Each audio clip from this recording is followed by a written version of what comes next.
Hello, everybody. Welcome. Thank you for joining us. Glad you could be with us. Thanks for taking time out on a warm, nice summer day. At least it is here in Cincinnati today. Few housekeeping items before we get started. Number one, we are recording this, so everybody will be emailed a copy of it to watch again, share with friends, use as you wish. We are going to take your questions as we go. There is a question feature. It's represented by a question mark somewhere on your screen. So if you tap on that and you want to send in a question anytime during our presentation, you may do so. I'll take some of them as we go. When we offered this a few weeks back, actually a month back, we went over on time. And so I might have to save some for the end. Or if you ask a question and I don't answer it, it might be because I know that we're going to be answering that on an upcoming slide. So just be patient with that. But we do want you to send your questions in as we go. So feel free to do that. We have a handout today. Occasionally a GoToWebinar, people have difficulty downloading those handouts.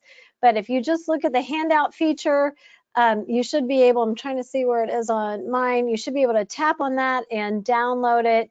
If you have trouble, all you have to do is email us, and we are happy to email that out to you after the fact sometime tomorrow. So without further ado, we want to jump right in, but send those questions in as we go. So since 1999, we've been helping college-bound families. And throughout that process, even with all the changes in college applications over the years and college admissions, we have developed and tweaked and have a proven timeline to create a stress-free experience, or as close to it as we can get, for both students and parents. I'm the mom of three now graduated kiddos, so I'm not going through this process like you guys are any longer, but I've been there, I've done that. And I know that there are stressful parts of it. So our role, our job today is to map out what can be done in a perfectly timed fashion that, if you follow it, is going to reduce stress this summer and, more importantly, when senior year starts. I remember last year, in June, there was a student that I was starting the application process with, and at first we were getting ready to get started, and then the student said, I can't do this yet. I just can't do this right now. And so we backed off, but then she decided, no, you know what? That is how I should spend part of my summer so I can have a better senior year. So she dove right in. She worked really hard over the summer. And in September, I got a thank you email from the student and a separate one from her mom saying, as much as I didn't want to start college essays and applications in June, by doing so, I am way ahead of my peers and I'm having a much better senior year. So we right now, because of COVID, are in a very stressful season. So anything we can do to reduce that stress is awesome. So our goal is map it out, get you guys admitted. So there are two parts of the application that we're going to talk about. So there's the data part, which is really represented by numbers, grades, all of the data, the information, the numbers, the stats, where you fall, how you compare to your peers with the numbers. And there's another section that we call the voice. So this is where the student's voice can come and be heard. Both are really important. At this point, by the end of the junior year, the data part is, for the most part, unless you have upcoming ACT, SAT, those tests, and you're waiting on your AP scores, the data part's done. We can't really do a whole lot with that.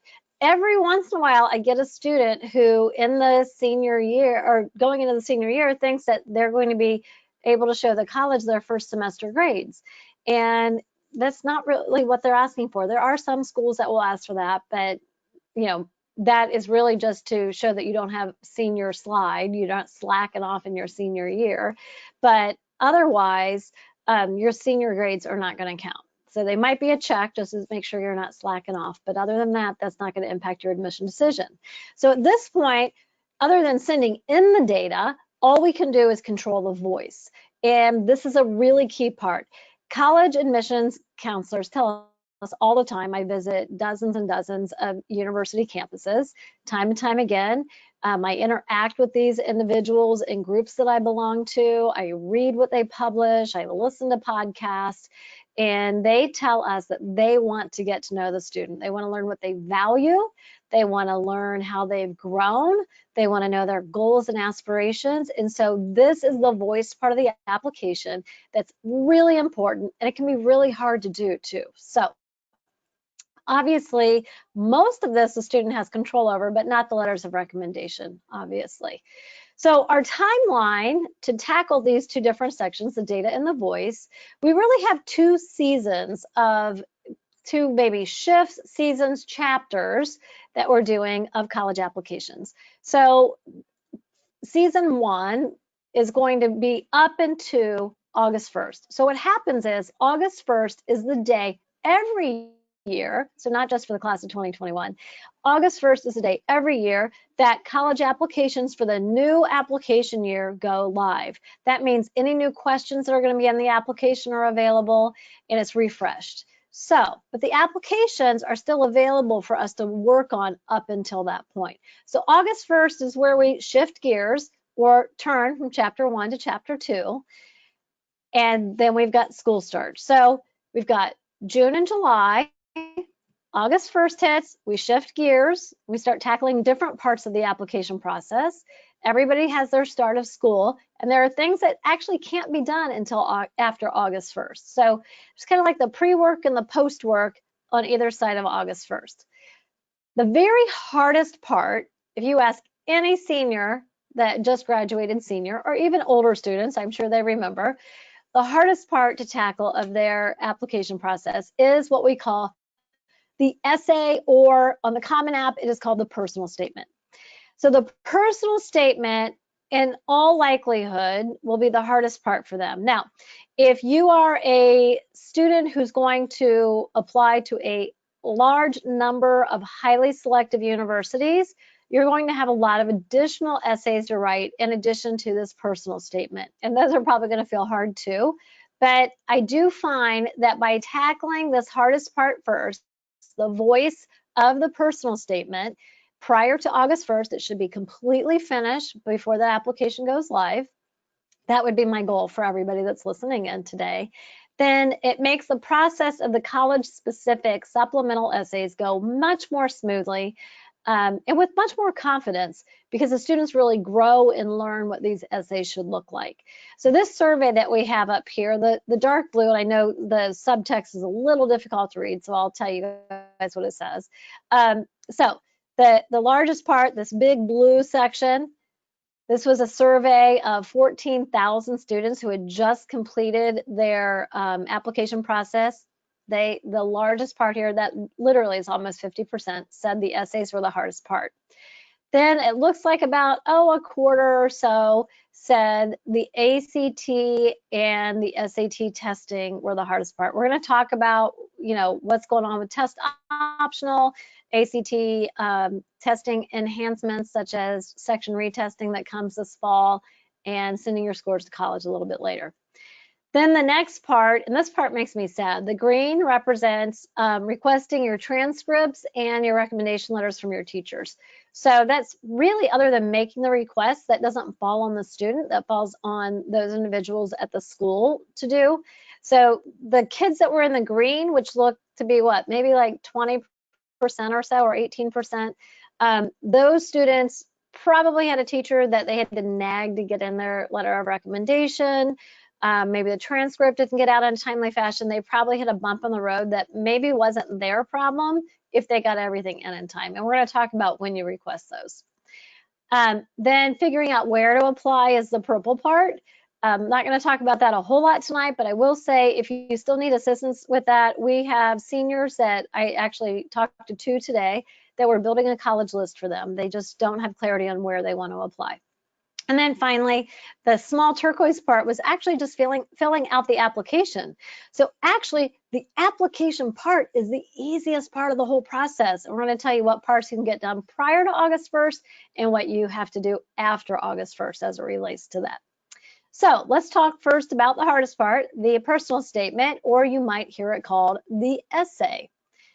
So we're not going to read it because we're doing a webinar, but last year when we did this live, we actually read an essay together. I gave you a copy of this essay. That's where you can go on and you can download the essay. Again, if you're having trouble with the download feature for today's webinar, just send us an email. We'll be happy to get that back out to you. Everybody can read that to get a flavor of what this essay, the nature of this essay is. Here in the one that you're going to read, when you read through that later, this was what the admissions committee said. And I am going to read you this because it tells you what the admissions committee wants to learn from an essay. It doesn't tell you what to write about, but this is what they want to learn. This student's voice definitely came through in this essay. She cleverly incorporated 2 types of string into her writing, and it really showed her ability to overcome challenge as well as her quirky sense of humor. There is a place for humor in these if you can pull it off correctly. She also used the space effectively to tell me a lot about who she is. See, they just want to get to know you. Her love of music and science, her dedication to a part-time job, and her ability to put things in perspective. Even though the actual topic itself, learning to tie a string around bakery orders, sounds funny, doesn't it? You'll see it made for a great essay though, seems narrow in scope, it allowed me to really get to know her through her writing. So they just want to know the student, but it has to be done in a creative way, non-boring way. The personal statement should be a personal narrative. So basically, you've got to master the art of storytelling. And for some people that are listening to this today, that comes very easily. And for those of you that maybe don't love writing, a lot of times I get my students I'm working with that are more in the STEM fields. They're like, oh, writing. It's a more difficult and more challenging process. I always have a hard time when families will ask me, on average, how many hours might somebody use to work on their personal statement, particularly if they're going to be working with me and they're paying for some assistance. They want to know up front, and it really varies. So kids who are good writers probably are going to go faster, but you also have the challenge on the front end of identifying what values and what parts of you want to communicate. And that pre-writing phase can actually be quite long. So don't be surprised by that. And then that fine tuning, then some kids are super responsive to the feedback and get it done right away, and others take more time. So I'll be excited for you guys to read that essay when we get off. Approximately, I always hear, oh, my kiddo started an essay in English class. I did find that this year with COVID, there was less of that because a lot of times for our now finished juniors, rising seniors, they work on that personal statement in their English class in maybe April or May. And we kind of missed out on April and May. So I'm hearing from a lot of kids that their school in the past maybe focused on that at the end of the junior year. They didn't get a start on it.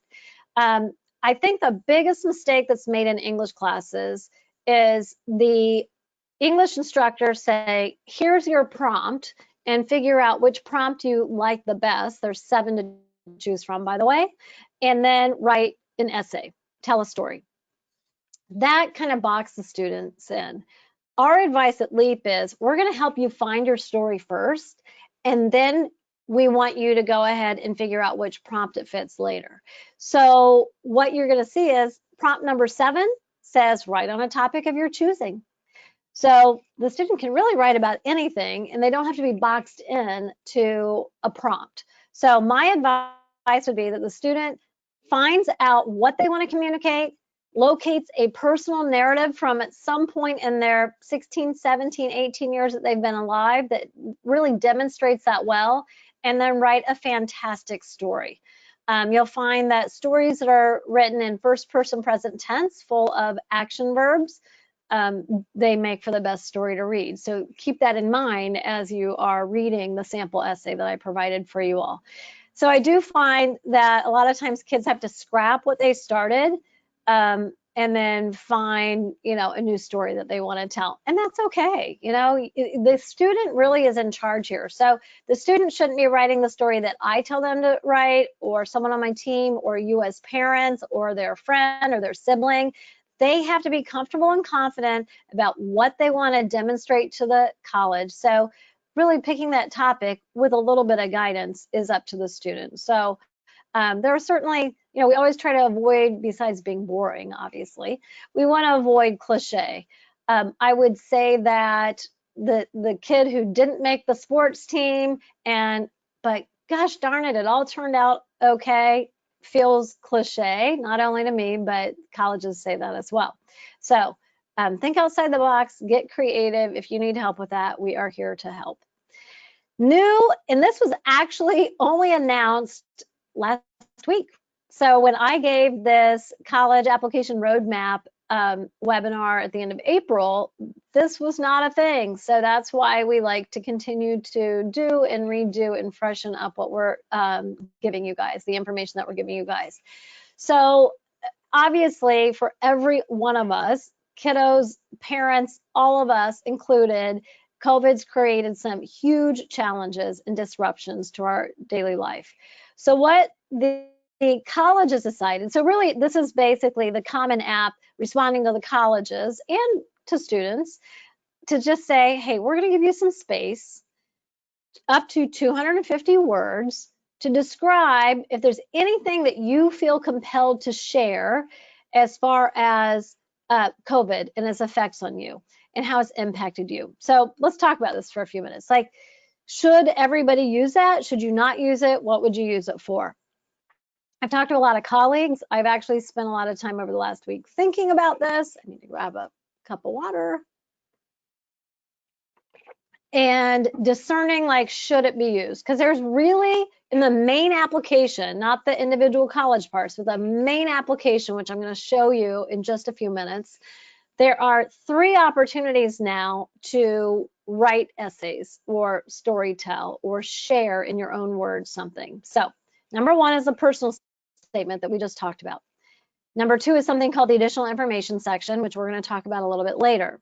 Number 3, which is new, is this essay. So I would say there's kind of 2 different ways here. First of all, it's okay to leave it blank. I don't think everybody should feel compelled to put something down. I have a lot of students that in the end, they're going to write their personal statement, that as well as their supplemental essays and their activities list. They feel that they fully express themselves. They won't use the COVID essay and they won't use the additional information essay. That is completely fine. And that would not at all put them at a disadvantage with the colleges. Keep in mind how many thousands of applications these colleges are looking at every year. And as I say that to you, they don't want you repeating something that you already shared elsewhere, and they don't want you giving unnecessary information. So they're thankful to not have to read more, but if you have something important and compelling to say and share, you should share it. So I know that we've had students who, because both parents were working and they have younger siblings, they had to help homeschool with this online schooling their younger siblings. That's tough. I know that we've had kids who absolutely have to work to help pay for college, or there are kids out there that have to work to just help pay the bills at home, and suddenly they find themselves unable to work, and that's going to impact their college budget, or that's impacted their family in some way. That would be something that you would want to share. It's a hardship. Don't look for hardship if it's not there. Don't say, it would be completely inappropriate to say, not seeing my friends was so hard. Okay, well, it was hard on everybody, and that's, not to sound callous, but like first world problems, please don't share that. That would be frowned upon. Now, I'm thinking of one student I'm working with in particular. Her parents have been really strict with the social distancing. And I know we're all over the board, right? The whole gamut, everybody. So no judgment where anybody is on this. So, her parents have just said, like, nope, we're not doing anything. She and a group of friends actually started, and I'm not even going to say what she's doing because it's her unique idea, but they started a community service project and they're donating the money that they raise. So that would go in here too. So I think if you did something like really unique or exciting like that, or you had a hardship, that had a hard impact on you, then that's where I would share. But not seeing my friends, not being able to go out and have fun, or my parents made me stay in the house, that doesn't count. Or I had to do online school. Yeah, we all did. Or I had a really cool summer camp experience lined up and I couldn't go. Well, boohoo, I'm sorry. It does stink, but that's not what belongs in here. Okay, so something unique, hardship, or some way that you pivoted into something really great. Okay, so we believe this, literally, this is my rule of thumb. Junior year ends, and the first thing that you should think is essay. So everybody that's listening, I always say, I let you get through Memorial Day, and then it's time to tackle the essay. Because for you, if you're somebody that's going to take a long time and you need to reflect a lot, or you've got other things going this summer, such as a job, that might stretch out, even though, it might stretch out from June 1st to August 1st. You don't know. Even if you go into it thinking like, we'll have it done in 3 weeks. That's not usually the case. So get started. We do offer group essay workshops as well as one-on-one essay coaching, and we'll customize a solution for you. We'll just direct you to our site. Okay, let's talk testing. This goes in the data bucket, not the voice bucket. So as you see, I've got June scratched out. So ACT did not cancel the June 13th ACT. So their stance has been June 13th, July 18th, it's offered, it's on. It will be up to the local test site for a final decision on, are they comfortable hosting? So if you live in the great state of Wyoming, where it's not overly populated, there's not a lot of urban areas, well, you didn't have to social distance as much, and maybe your school's still hosting it. If you live here in Ohio, where I live, we have done a lot of social distancing. So what we have found is, and the SAT was totally canceled, by the way, for June. But what we have found is most, at least in the Midwest, where my region is, most schools chose not to host the June ACT. Sadly, ACT has not stayed on top of this. So throughout this whole process, 5 weeks beforehand, a school would notify ACT that they weren't going to be offering the test, and ACT left the school on their website, and they didn't take it down, and they didn't notify, and they started notifying everybody, right around June 1st, end of May. So I do know, at least in Ohio, I know of some private high schools that have chosen to safely give the June ACT. Most are not. So the next date is actually June 18th. Again, not canceled by ACT.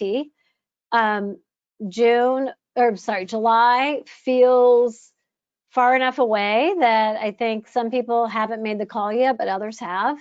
I know here in our greater Cincinnati area, we have confirmed with 3 high schools that said 100% we are offering it. We've confirmed with more than 3, 100% we are not offering it. And then we have a group of maybes. We personally reached out one-on-one to every school district, and they were all quickly responsive and wanted to collaborate with that information. So for people who are LEAP test prep clients, we've sent them those lists of schools that are saying hey, we're open for business July 18th, and we want to see you here. We know that as a test prep organization that with the April ACT was canceled, for many people the June ACT was canceled. Families are feeling like I got that rug pulled right out from under me, and I don't know what to do with that. So as a gift for our loyal test prep clients, anybody who has worked with us for test prep between March 15th and July 18th, 17th, they have for free what's called our LEAP Perfect Practice Program, where it is timed, proctored, really rich LEAP lens reports that tell you how you're doing and what you need to continue to work on. It's discounted for some of our previous clients, and it's also available for full price. So if that's something that interests you, just go over to our ACT, SAT prep registration page. So we expect that for these very few schools that we think are going to offer the July test, which, let me back up for a second. In a normal non-COVID year, they have In a normal non-COVID year, we've got about 25 schools that'll do the June host in the greater Cincinnati area, the June ACT, and then you've got about 10 that do July. So in a normal year, it's a great reduced number of schools that are willing to host July. So that number's going even down even more. So we expect that July 18th, the few that are open are going to have a really a run on their dates. And we know that there's another one then on September 12th, which for the most part is the last safe for everybody date that you could take an ACT. There's going to be a run on that test date as well. Some of you, depending on where your application deadlines are, you would maybe be able to take the late October ACT, but if you're applying, for instance, like Ohio State or highly selective liberal arts colleges, the late October date would be too late. So our advice is if you plan on testing in July, register ASAP. And then if your registration is not yet open for the September test, but as soon as it opens, register if that's when you plan to test. So let me look at some questions here. Has Mason canceled the June test? Yes, Mason canceled the June test quite a while ago, and ACT has not reflected that on their site. So it's I can't give that an explanation of why ACT is not being as responsive. Let's see. My child got a 35 on the ACT. Would it look good to send? Okay, I'm gonna answer that in a second. Xavier High School is canceled for June. Mount Notre Dame is canceled for June. Yes, so I've got people asking. And I don't have all of them memorized, so I can't promise that if you send a school in that I'm going to be able to say, yes, 2 days ago they told me that, because we've talked to dozens of schools. So we'll talk about what to send in a second. Okay. I get a lot of questions, particularly from the class of 2021. Last September of 2019, ACT announced that in September of 2020, they were going to have some enhancements. I'm not going to go over all the enhancements because we do specific ACT, SAT webinars, and we've written about these on our blog. So hop over to the blog if you don't go there, and go there, and you'll be able to get the information over there. But one of them I get asked about the most is what we call section retesting. So section retesting means effective this September, that if a student has already previously sat for an entire test, so in one sitting, and they want to retake only the math section or only the English section, that they can do so. Now, it would have to be online. It's not pencil to paper, it's online. And it has to be at a school that's willing to host online. So there are some schools that have just said, like, you know what, well, they maybe don't even have the technical infrastructure that they can handle that. Or there's schools that, like, I don't want the headache or the risk of, like, our Wi-Fi crashes. So some schools just said, you know, no, we absolutely, we don't want to take on that. So I don't think there's going to be a lot of availability for section retesting sites. Your problem is it's a little risky. So I'm personally not against section retesting. So I want to say that, because some people are saying, oh, you know, LEAP doesn't love section retesting. I have zero opinion on section retesting. Quite frankly, it probably will get us even more test prep business. The problem with it is, though, as of today, only 4 out of 4,000 colleges have said, yes, if you section retest, you can send us that score as part of a super score, and we will use that for your admission decision. We have more schools than that that have come out strongly and said, we won't accept section retesting. And then the rest of them are like, haven't said a word on it. They haven't said yes, they haven't said no.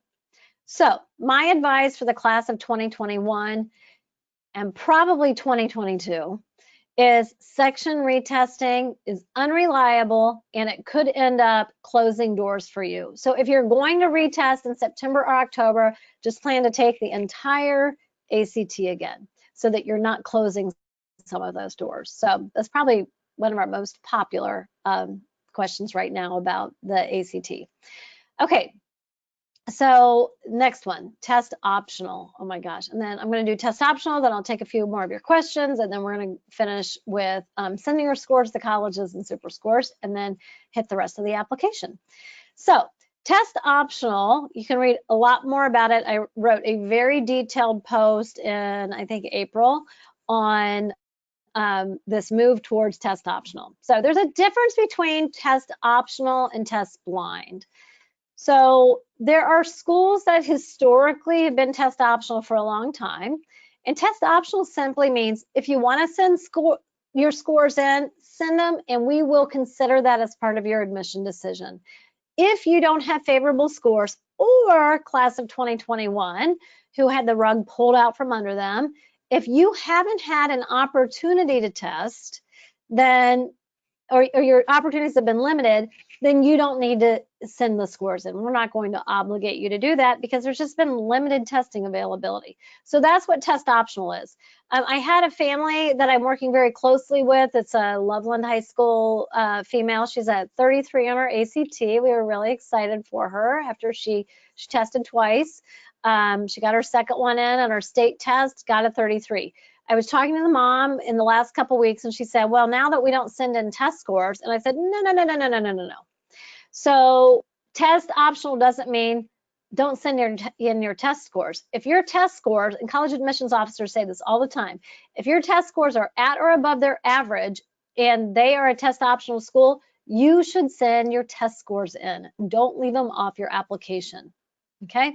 It is designed for people who don't have an opportunity to test. Now, test blind, I think there's like fewer than 10 schools out of 4,000 that are test blind, and they're typically very open enrollment schools, non-selective schools. Say, if you send them, we're not even going to look at them. So there's 3 tiers. Schools that require test scores are the largest number of schools out of that 4,000. Then next is schools that are test optional, and then next are a minuscule amount of schools that are test blind. So you really need to know the difference. A few years ago, University of Chicago decided to go test optional, and everybody thought, oh my word, this is fantastic.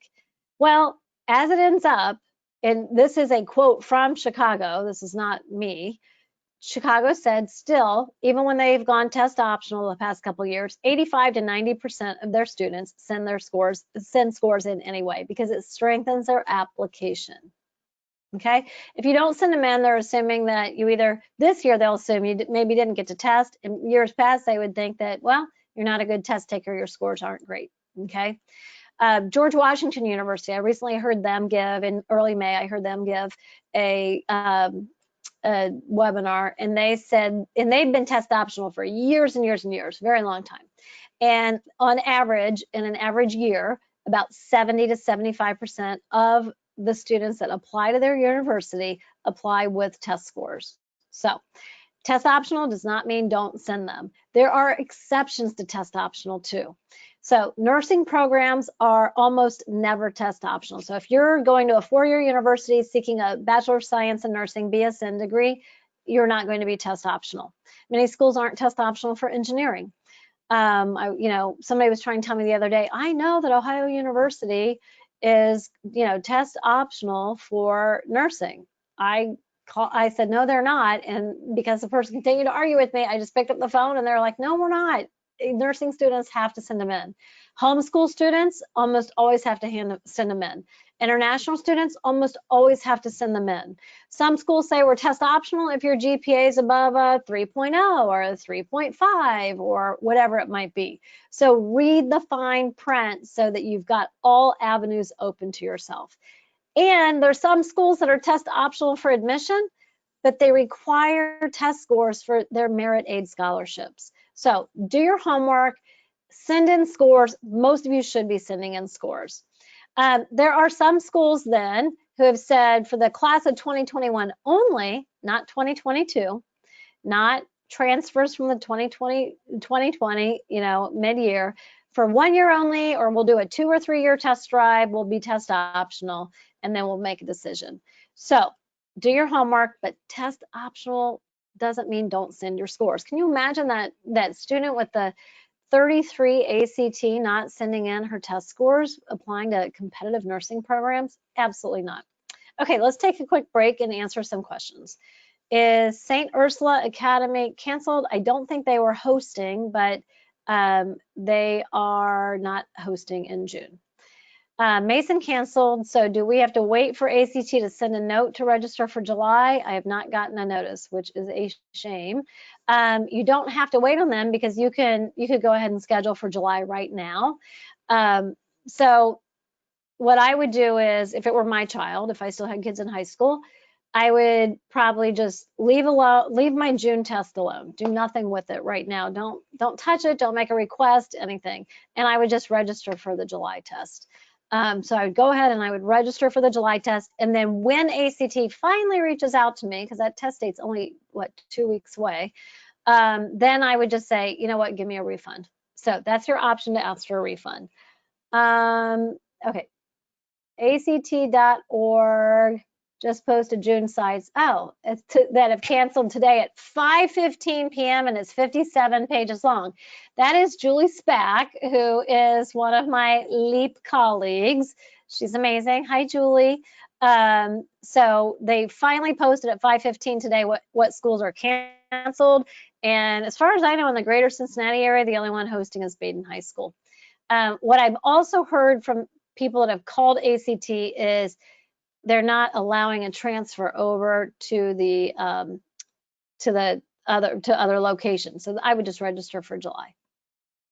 Let's see, okay. I've got 2 questions in specific to scores from 2 friends, and I'm gonna go ahead and answer those in a couple minutes.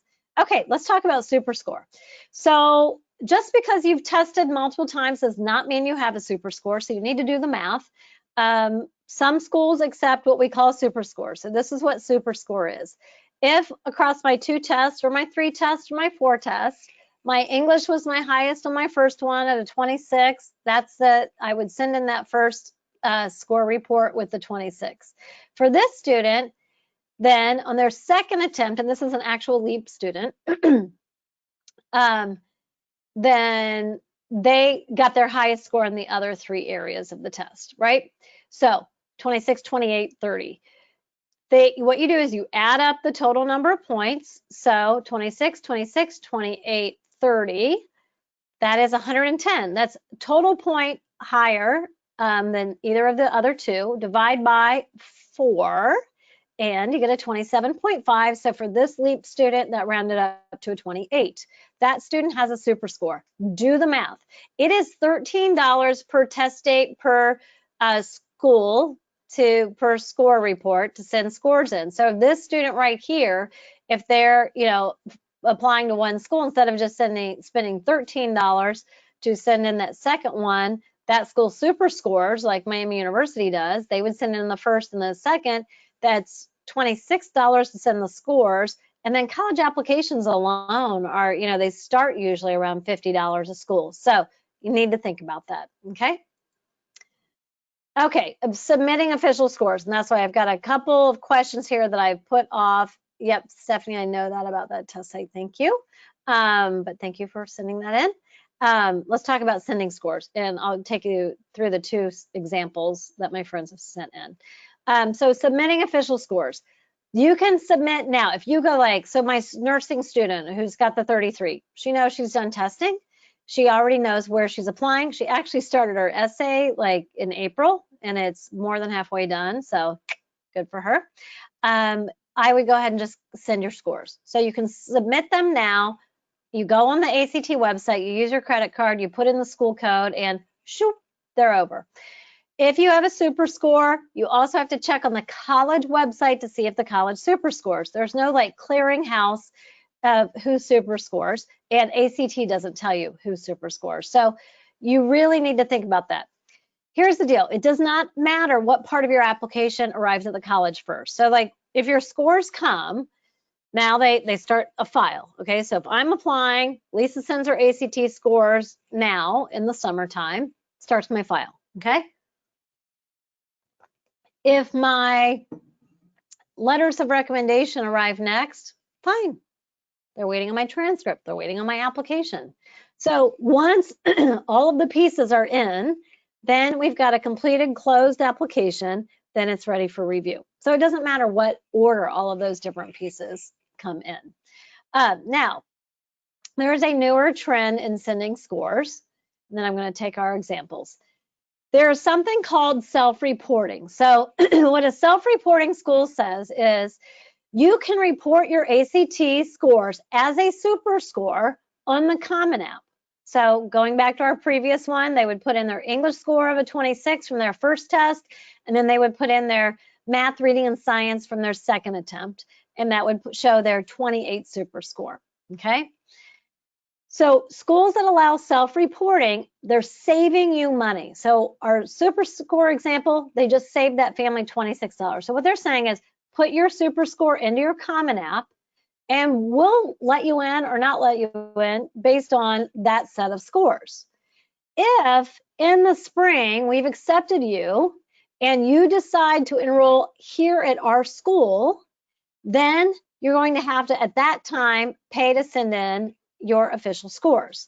So the great part is if you're applying to multiple schools that allow self-reporting of scores, then you're able to go ahead and save boatloads of money in what's already a really expensive process. Now, again, just like super scoring, there is not like a central clearinghouse of here are all the schools that are allowing self-reporting scores.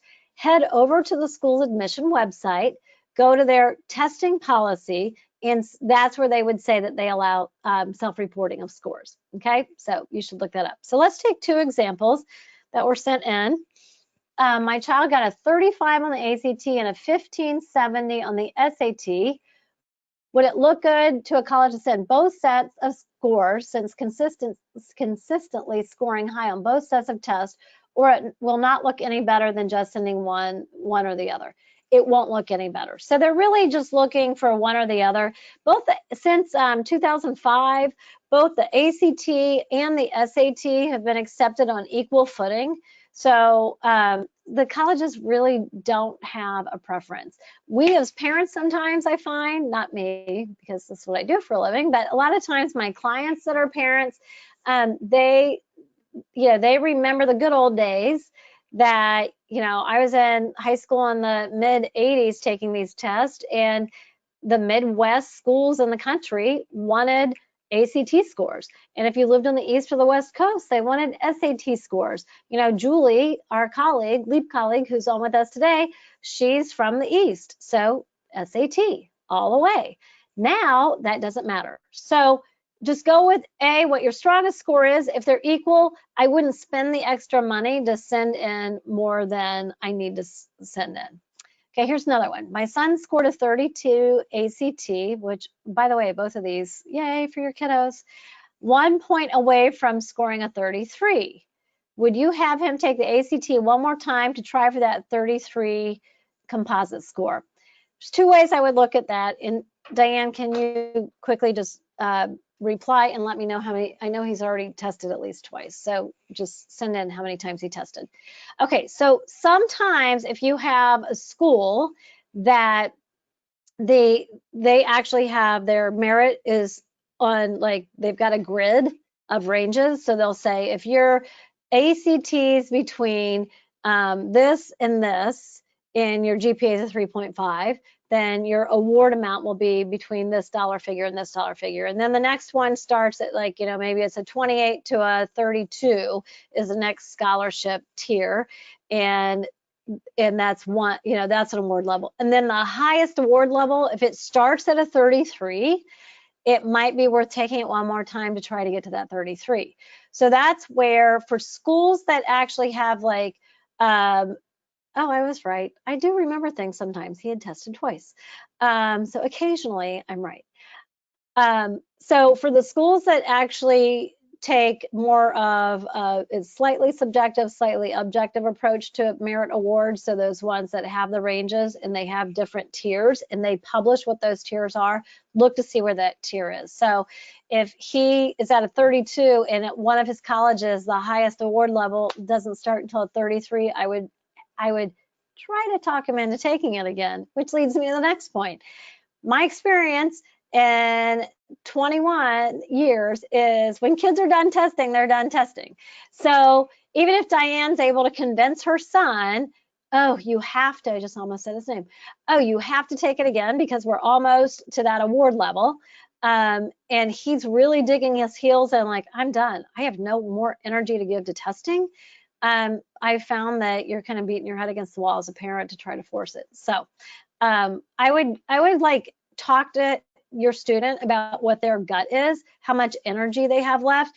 This week's probably not a great week to ask that because as I've been working with kids on essays and applications and college lists this week, what I found is everybody's a little tired this week. I actually thought yesterday, like maybe I shouldn't have had any student meetings this week because I've had a lot of them.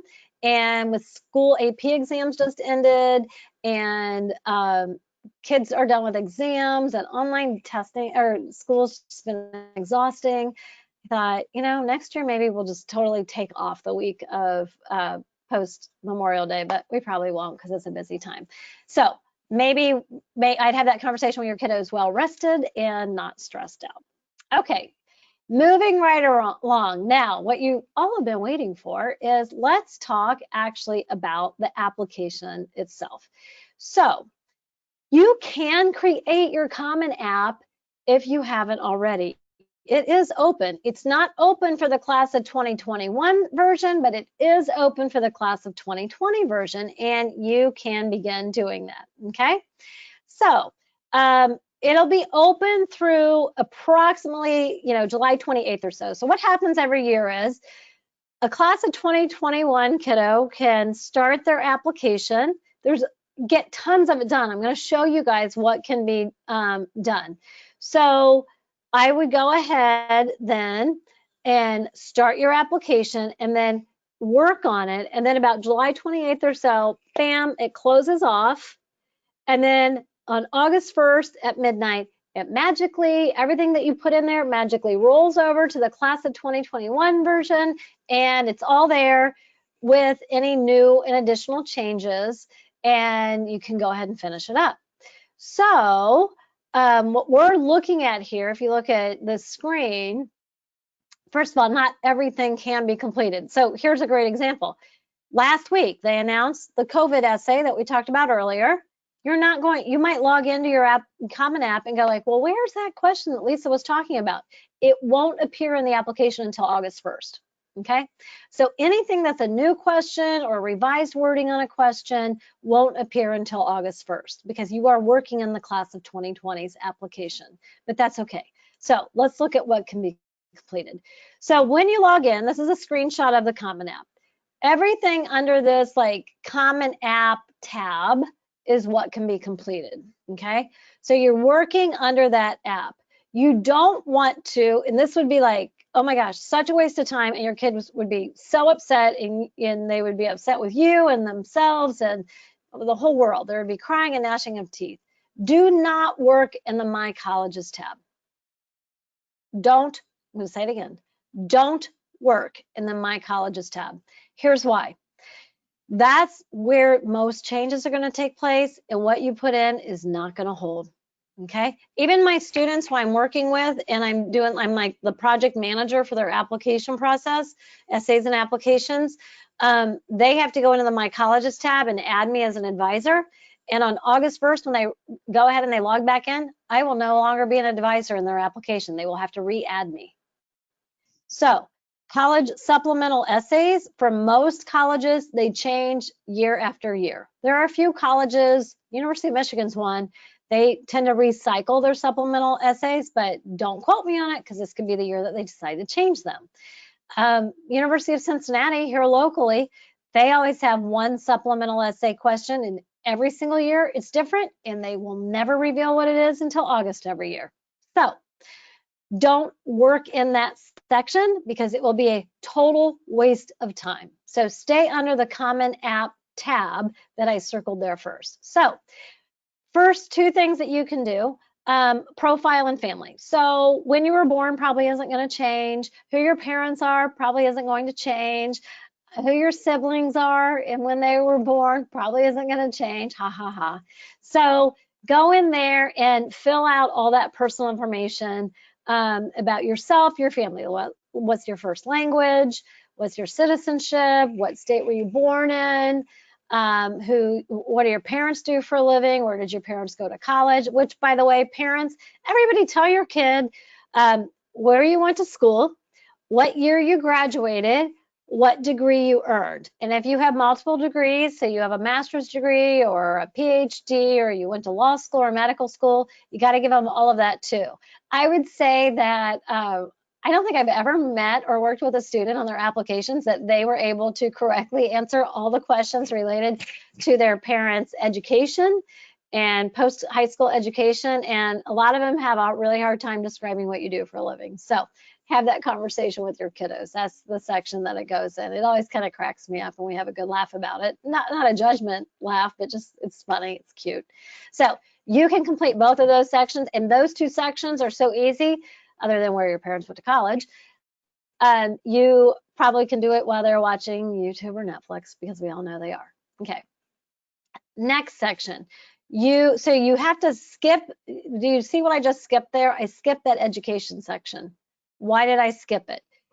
One of the questions in the education section that kids tend to answer on their own, and they're answering it incorrectly, is what are your current year courses? So if you're recently ended junior year, if you're living where we are, I know some of my clients live out of state and out of the country and their school year's not over yet, but if you go in there, you would be listing all your junior year classes. You are supposed to, in that education tab, you list what you're taking your senior year, and don't put down like what you registered to take. You have to wait till you actually get your schedule, because you even have to put what you're taking first semester, what you're taking second semester. So that matters. So don't go in there and put it down. You won't have your final GPA or class rank to be able to put down. You can put the name of your high school, and I wouldn't even put the name of your counselor. A lot of times counselors move during the summer and you get a new counselor. So be very careful about anything that you would answer in the education tab. If you are finished testing, you can go ahead and complete that testing tab. You can put, it gives you the opportunity to put in ACT, SAT, scores, AP scores, SAT subject tests, which now no university in the entire United States requires SAT subject tests for all of their applicants. MIT just dropped it in April. But they do, some schools do for certain majors, so you need to keep an eye on that. But a lot of the stuff under the testing tab can be completed. Okay, if you guys logged in, I gave a challenge at the very beginning. And I said, try this Twitter-like challenge. So here's why I gave it to you. Under that section, let's just go back real quick. Under the next section, the activity section, right below the testing section, you have an opportunity to put 10 of the activities that you pursued in high school. So if you have more than 10, that can be challenging. We'll talk about how to tackle that. But you only get 10. You get 5 academic honors. So you can put those down. These should be ranked in order of importance to you. But here's the hard part. You only get 150 characters, including spaces, to describe what your role was, how it impacted you, how you impacted the activity, whatever you want to say. 150 characters, not words, including spaces. So I always say it's a Twitter-like challenge, because Twitter now has 280 characters, but a couple years ago, it had a max limit of 140 characters. So I would always make kids try to put an activity into Twitter before it cut them off, and nobody could do it. So the challenge that I gave for everybody that was on earlier was, here is an actual student from Mason High School that I worked with on project managing application of the essays, and very active in what was called Mason Sports Radio. When the student came to me, this was the description for the student's role. As we can all see, way over 150 characters with spaces. So after I worked with this student on their application, here's how it read. Senior, you get 25 characters to give the title of it. So senior leader, or not 25, 50, sorry, 50 characters for the title. Senior leader of Mason High School Sports Radio. Okay, so that was under 50. This is taken right out of the student's application. So this is 144 characters with spaces. Broadcast live sporting events to listeners. Populate sports radio Twitter page with content for 3,000 followers. A 100% increase in follower count. Okay, so what do you notice there? We got bang for the buck. Like, man, I grew followership. So that had a really positive impact. That's good to know. I was responsible for a lot, 3,000 followers. Okay. I was broadcasting, you know, that's a lot of responsibility. And I did it, somewhere on there, they get to say, like, I did it 9th through 12th grade. So I had longevity with it, leadership, and I had a really positive impact. So we take what seemed really, really long, and we got it down to short. What you'll notice here is there are fragments. You're allowed to have, although we didn't on this one, but a lot of times we abbreviate. Abbreviations are completely fine. So you have to fit it into the 150 character count. That can be really daunting. So like if you have 15 activities you want, one of the things that I'll do with kids is I'll help them figure out, like, what are we going to combine or leave off, make decisions that I think are good decisions in the eyes of how the admissions officer is going to read the application. But some schools, actually 1/3 of schools, colleges, allow students or require students to upload a resume. It's an opportunity then to go back to that original wording where if we go back to that original wording, we have fully explained everything we want them to have and know, right? If we have a full resume that doesn't have a word count limit. So instead, we came down to this, but that full resume that is permitted to be uploaded is a fantastic opportunity to really shine. Now, just because a school allows a resume to be uploaded, should you do it? Again, one of those rules of thumbs is don't repeat yourself. So if you have 10 or fewer activities and they are well explained in the application and you aren't really leaving anything off to not have a full resume, then I wouldn't upload a resume. Don't give them one more thing to read that they don't have to read for new information. That's your rule of thumb, okay? So you might make one, you might include one, you may not. A lot of colleges aren't, 2/3 of them aren't going to allow you to upload it anyway. At LEAP, we still believe that everybody should have a resume. That's why we do our resume workshop. It's available on demand right now on our website. The resume workshop is important to put together that resume because we also tell students that when you're getting your letters of recommendation that you should give your teachers that you're asking a copy of your resume because they will write you a better letter. I also, my own 3 kids, when they were in high school, as they applied for jobs, sometimes they applied, my daughter applied to an ice cream shop a couple years ago, and they asked her for a resume. So I was surprised by it, but you know, there are uses for that resume. So now I said to you guys earlier that there are 3 areas that are kind of essay-ish on the application. So number 1 was a personal statement, the hardest part, the thing that you should tackle first. Number 2, the COVID-specific essay that's new, and you know, it might only be for the 2021 year. Let's hope so. Let's hope there's a vaccine in the fall, and we're not even talking about COVID a year from now. Finally, there is a question that says, do you have anything that you would like to express that is not otherwise expressed in your application that you think is important for us to know? This comes in the, and I'll show you in just a second where it comes, but it comes in the writing section, and not everybody should use this, okay? So this is one of those where you go, should I use it? Should I not? So, well, we know we're not going to put any COVID specific stuff in here, although, you know, I was in a conversation with some other independent college counselors today, like myself, and somebody said, well, I have a student who does have a significant COVID impact, and that student, 250 words is not enough to express it. 250 words is actually pretty short.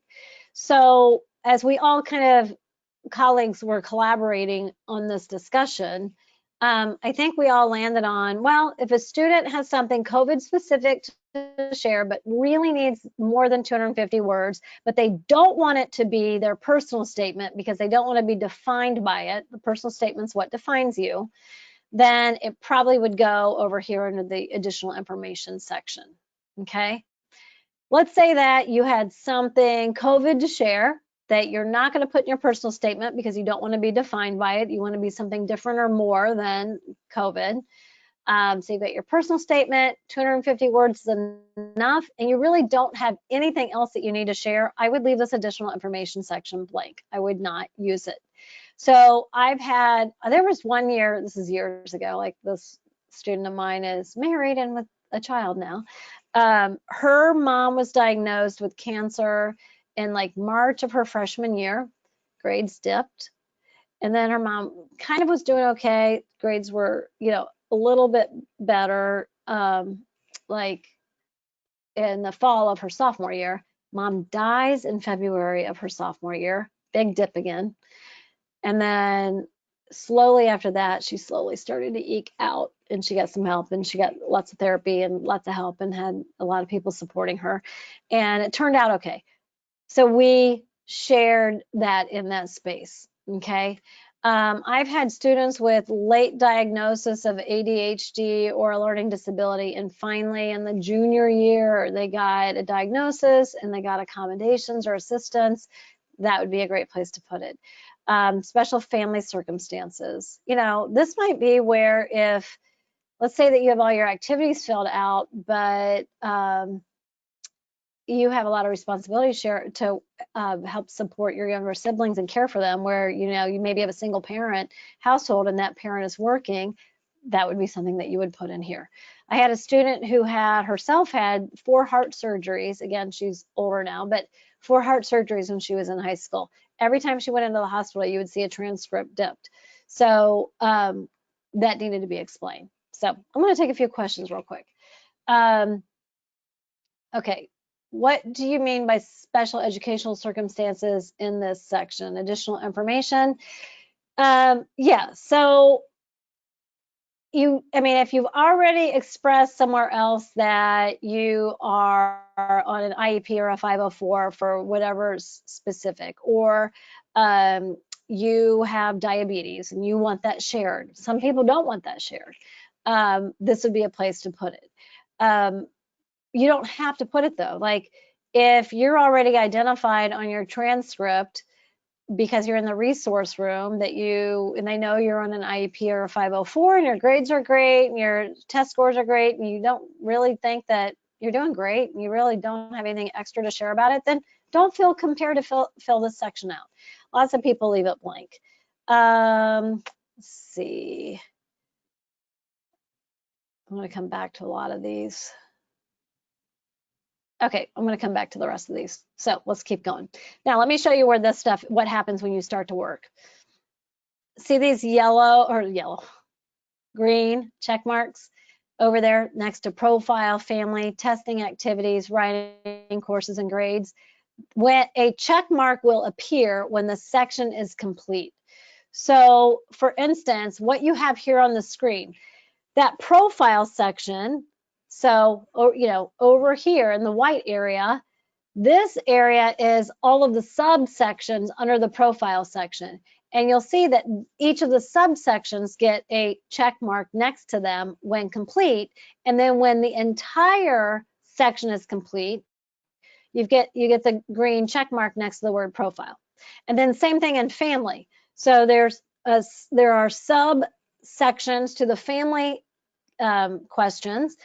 Your green check marks will start to appear, and then when all the questions have been answered, you'll get a check mark over there. Why don't I have a check mark next to education? You can't finish that over this summer. You have got to wait until August. So there is something called courses, and so 2 things. Let's talk about 2 more things. Well, I have that. Okay. Writing. So the writing section down there is where you'll have your personal statement, your COVID essay section, and that additional question section. So those all go in there. Some colleges actually require students to list every grade for high school credit that they've ever taken, even if it was in middle school or junior high. And so you're basically putting in what's on your transcript, you're replicating it into the Common App. Ohio State and Purdue require this. So once your high school has made available your final junior year transcript, you're able to go ahead and finish this section. Here's what you need to do though, if you want to go ahead and do that. And it's a pain, and frankly, I don't know why they do this, because they're requiring your transcript anyway. It's not like with self-reporting ACT scores or SAT scores where you self-report it and then they never see the official scores until you enroll. On this one, they're still sending the transcript this fall and you've put it all in here. So it just seems silly. But this is the one time if you want to do this section and you're applying to like any, I don't have the whole list memorized, but you're applying to Ohio State or Purdue. Go to the My Colleges tab, go ahead and add the school in, add Ohio State or add Purdue. Once you do so, this courses and grades section will appear on the menu. If you don't have one of those schools that require courses and grades on your My Colleges list, that section is not open to you. So if you're going to do this, go to My Colleges, let's just pretend that's Ohio State. Put in Ohio State, add it to My Colleges, and then don't do anything else with it. Don't write an essay, don't answer any questions, leave it alone, just put it on the list, and then go back into the main Common App tab and go in and enter the courses and grades, okay? Kids get confused about that. Like I was emailing back and forth with one of the students I'm helping with applications, and I've been working with this kiddo since he was a sophomore in high school. And he just was not getting how to do it. So yesterday at like 5:30 before I left the office, I just picked up the phone and like, hey, okay, let's do this together. And then we figured out what he was missing and we got it fixed. So that is a section that kids can find confusing, but you're literally replicating what's on the transcript.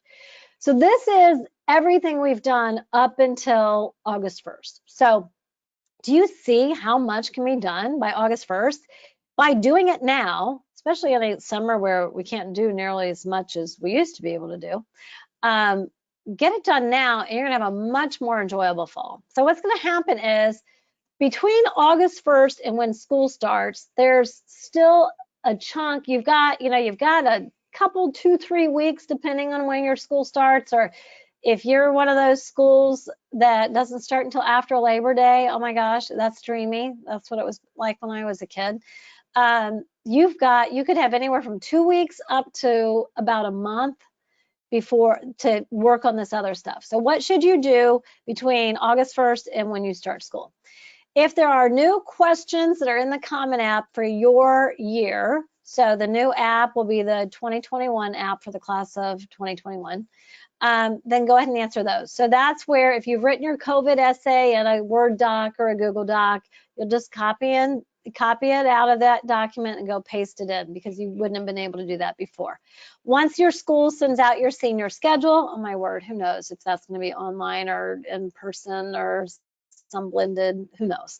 But once you know what that is and you have that schedule, then you can go ahead, go back to your education tab, and this is where you're going to put in that senior schedule. You're going to complete most of the rest of that. You can now, August 1st, go ahead and add all of your colleges to your college, your My Colleges tab. I suggest at this time that you make a spreadsheet or a Google Sheets where you have like your deadlines, which by the way, once you put your schools in and you indicate if you're applying like regular decision, early action, whatever it is, Common App will actually sort your due dates for you and they will alert you. But I suggest that you also do a spreadsheet where you've got your deadlines, and then now it's August 1st. For most schools, as soon as August 1st hits, you can grab your supplemental essay topics and put them in the spreadsheet, and you're going to look for overlap so that you can get organized and start writing your supplemental essays. So August 1st hits, you should start writing your supplemental essays and try to knock as many of them out as you can before school starts. Those supplemental essays, some of them can be as short as 50 words, 100 words, 250 words. It's rare that you see one that's as long as a personal statement that's 650 words. I won't say it never happens, but it's highly unlikely to happen.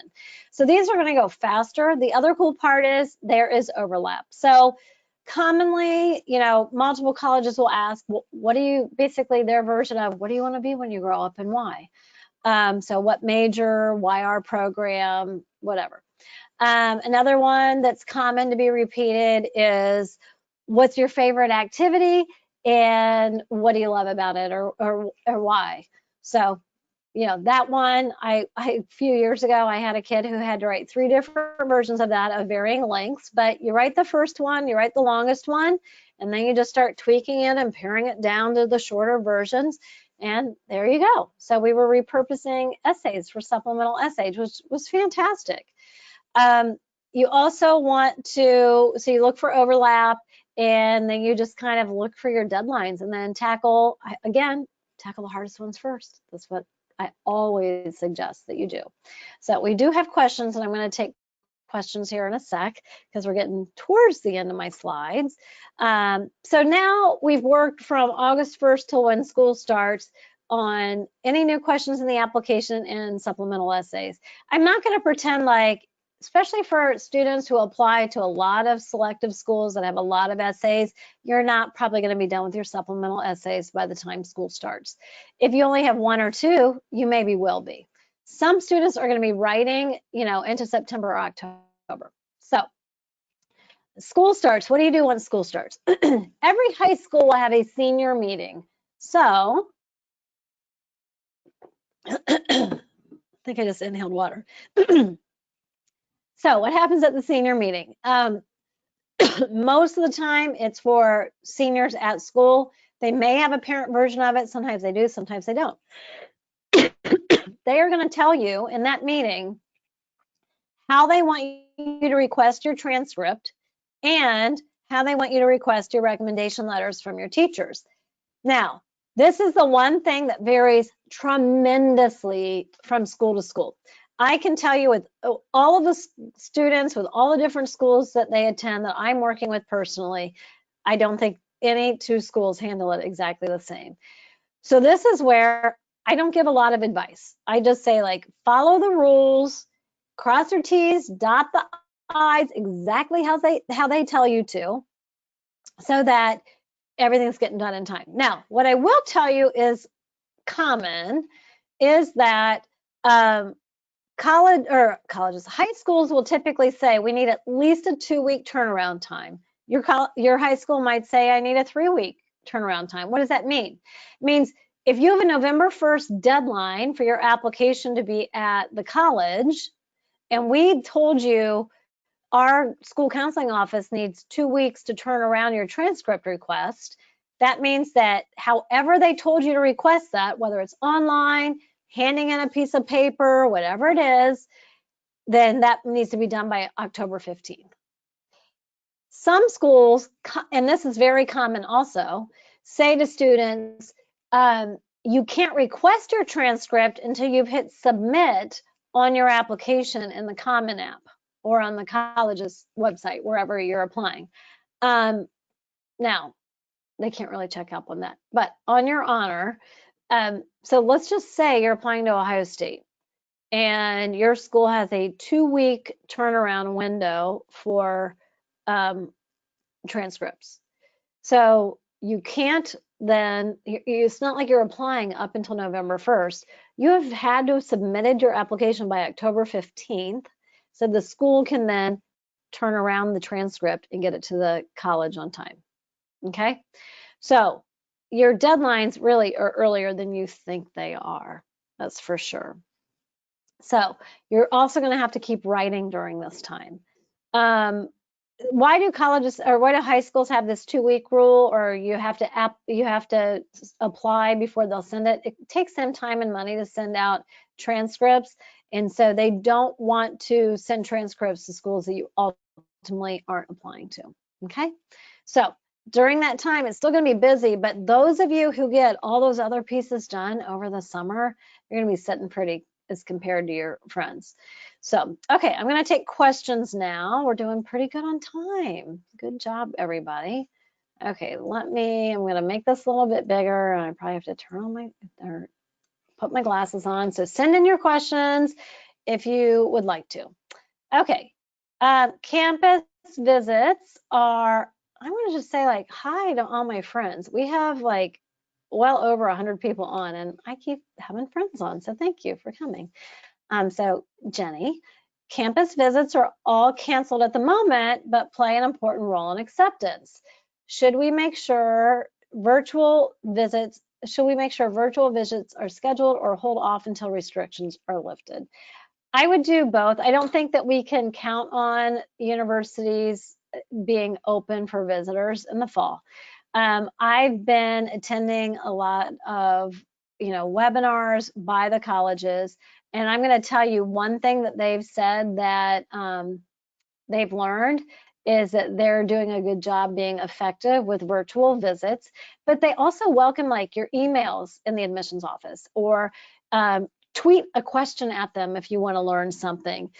Do the virtual tour that they have, on campus. I know one university, I think it's Georgia Tech. Georgia Tech, I think they were saying like at 2 o'clock every afternoon, they have one of their students who works in the admissions office do like a little private tour of part of the university, and they show a different part of campus every time. I would hope that they are recording those so people can go back and watch them. Plus, they have the typical like virtual tour anyway.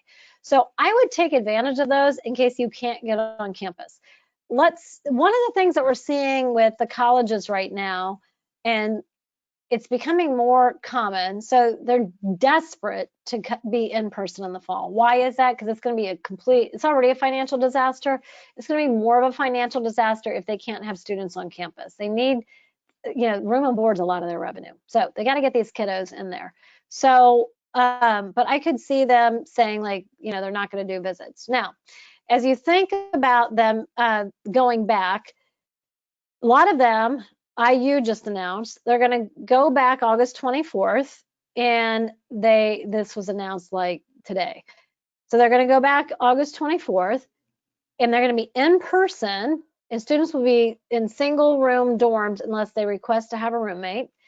And they will be in person on campus with no fall break up until Thanksgiving.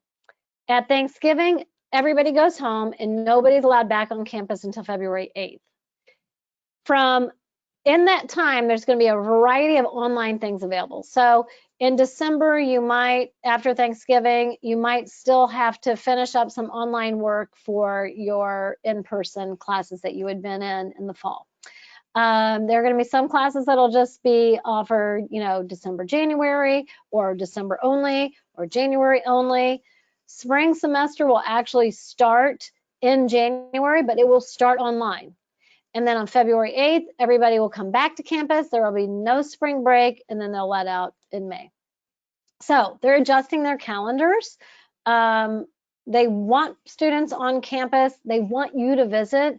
But I think it's important that you start to try to experience campus now. It could be that you do it virtually now, you apply in the fall, and maybe there'll be opportunities to visit February, March, April before you pay your deposit May 1st next year. And a lot of colleges this year moved their deposit date to June 1st, and we might see that continue. So you might have, next spring even, gosh, what if there were like a vaccine and we could get on campus?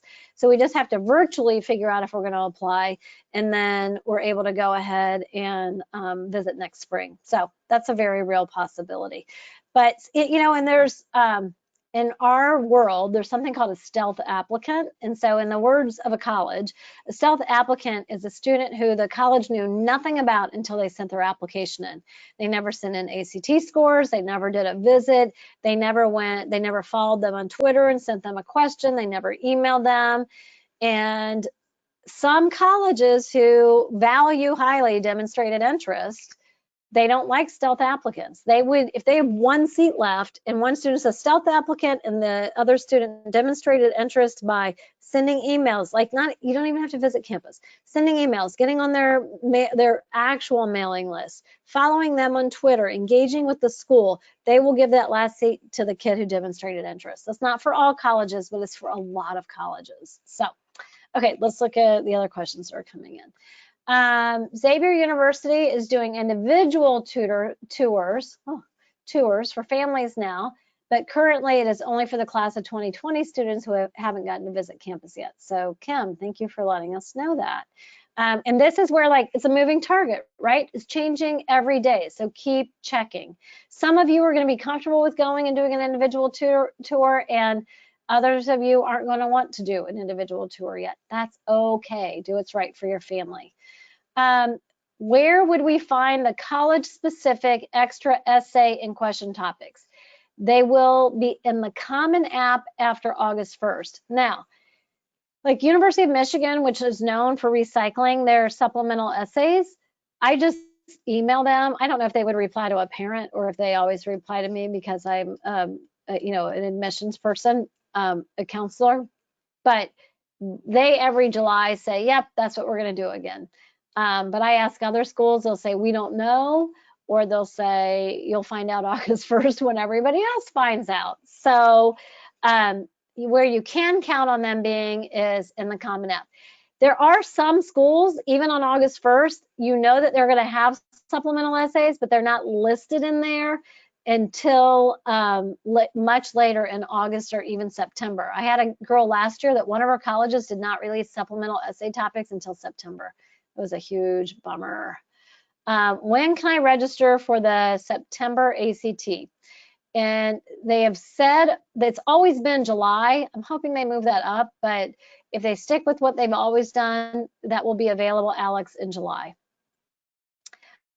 Okay, my son goes to a private school, Muller, and he acquired A grades in his 8th grade year at Mason Middle School in high school credit courses, but his private school is only showing those as passing on his high school transcript. Is this concerning? Is there a way to show his grades for those high school courses in the Common App? Additional information section. That's exactly where that would go. So we got another great example of what might go in additional information section. Do you have any tips for college interviews? I've been looking at Case Western Reserve University recently, and they're holding online interviews until the end of June. Thank you so much for your help. So we actually, Julie, who was on, and I do interview coaching. So if that's something that you want to do with us, just send us an email. We'll give you the pricing on it and tell you what our availability is. I know right now we both have availability in the month of June, so we would be able to help you with that. It's usually 1 to 1.5 hours that we do, and we have a packet that we give the student as well with questions that have been proven to be used over and over and over again with the students that we've prepped. Let's see. If I've been on campus for different camps and things like that, is that enough demonstrated interest? Also, should we keep interacting with the university as much as possible? Great question, and the colleges are kind of all over the place on that. So University of Dayton one time, they said in an information session that I actually was there as a mom with my mom hat on with my oldest many years ago. They basically said, hey, you have to demonstrate interest. We're not letting somebody in who doesn't demonstrate interest. So I went up afterwards and I said, demonstrate one time or demonstrate multiple times? And they're like, one time's good. We just don't want the stealth applicant. Then Rollins College in Florida, oh my word, beautiful, beautiful, beautiful campus. Rollins College in Florida, I asked the same, I had a student who was like, had a great ACT score, but had a drug problem in high school. So grades weren't where they should be. Loved Rollins. It was a great fit for many reasons. So we were demonstrating interest, and I just called and I said, are you guys going to give an admission advantage if somebody's doing a lot of demonstrating? And they said, yes, demonstrate more interest. Tell them to come for a second visit. So there's not a one size fits all answer to that question. I wish there were. I I guess to play it safe, I would demonstrate interest more than once. So if you've already been on campus for maybe a camp, maybe you are going to email a really great question to financial aid or admissions. Maybe you're going to interact with them on Twitter or Instagram. You know, request additional information, things like that. How do I know if colleges do an interview? They usually say so on their admissions page.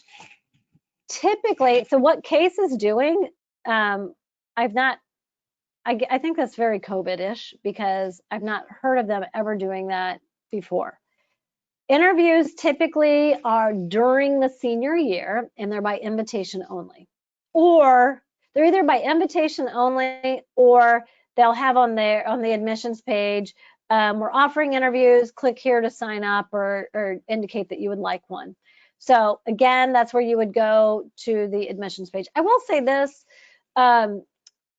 interviews are not going to be, they're not going to be a make it. They could be a break it. I co-presented with the somebody who's in charge of the Dartmouth interviews for the greater Cincinnati region. Sometime over the winter, I think in February, we did a co-presentation at Cincinnati Country Day. And she said one time this kid came in and he just really didn't have anything to say. So for her, that was like a break it. But for the most part, they're just trying to get to know you and get a little bit of perspective. It's good to do well. Sometimes interviews that are by invitation in February and March are to compete for additional scholarships. I had a student, one of my clients, they live in Virginia. This kiddo number 2, it was just this past year. She was invited in February to compete for scholarships. They had invited 18 kids. They were giving away 3 full rides. You had interviews, you had to do an impromptu essay, you had to attend a mixer with adults. And so that's for sure by invitation only. She actually ended up getting a full ride to school, so that was really cool. But most of the time, the earliest they are is November, and the latest they are is March. So, so check on the admissions page. Okay, I've got a couple more. We'll wrap up with 2 more ACT-related questions. ACT, SAT. If the cutoff is 32, does it impact, so I'm assuming that was for merit aid because this is referencing what we talked about before. Does it impact how much of the merit aware a kid would get versus the kid at a 33? Now, typically what I find is like if that level is, I think what you're saying is it's 32 to 36 is that highest tier. And would getting the 33 give an admission advantage? No. At that point, what they're going to do is if you're in that range, 32 to 36, then who's going to get the most money is going to come down to grades, amount of rigor in the courses that you've taken, grades, rigor, extracurriculars, letters of rec. So it's going to be more of like the softer stuff, not the data. It's going to be like a lot of the voice stuff. So that's going to come into play, but that's a good question. So I would say like if the range is 32 to 36 for the top scholarship tier, and it's not going to make a difference to get a 33. I wouldn't have the kid test again. So 2 SATs, 780 plus 700. Second test, 690 plus 790. I'm really bad at math, you guys. So super score is really good, 780 plus 790. That is simpler math, thank you. But each test is not good enough, 1480 and 1490 for top schools. Shall he retake? That is, it really depends on the list of the colleges, so that would be a hard one for me to answer right now. I think when you say not good enough is because these are highly selective universities. That's a hard question for me to answer because everything doesn't come down to these test scores. Test scores are important, and if you have good scores, you turn them in. But what I've really found is when you get into that upper tier, so you're in the, top 5% of test takers nationally, what's going to make or break who gets in among that would be, would honestly come down to like strength of curriculum, what classes you took, your recommendation letters. It's all that soft stuff that goes into the merit as well. So, okay, last one, because we have 1 minute to go. How many letters of recommendation are required on average? I would say if it's on average of all universities, 2. The Common App will have a grid in there, and they will tell you how many they require and how many they allow, which are 2 different things. So a school might say, we require one teacher, we require your counselor, and if you want, you're allowed 2 additional teachers. Okay, so they even tell you like what category they're in. So yeah, so it's dictated by the college, and it will vary greatly. You will have schools that will say no recommendation letters, 1 recommendation letter, and then you'll have another one that'll allow, maybe require 2 and allow up to 6. So huge variety all over the place. And that's something that really isn't that impacted by how selective the school is. So it's not like the more selective the school, the more that that they usually allow. They're all over the place. So, oh my gosh, I loved being with you guys tonight. I can't say enough. Dive in, get this started, and we would love to journey with you if you want some assistance. So you'll be getting a follow-up email and a link to the recording. Please share it with a friend, and everybody stay safe, stay well. Thank you.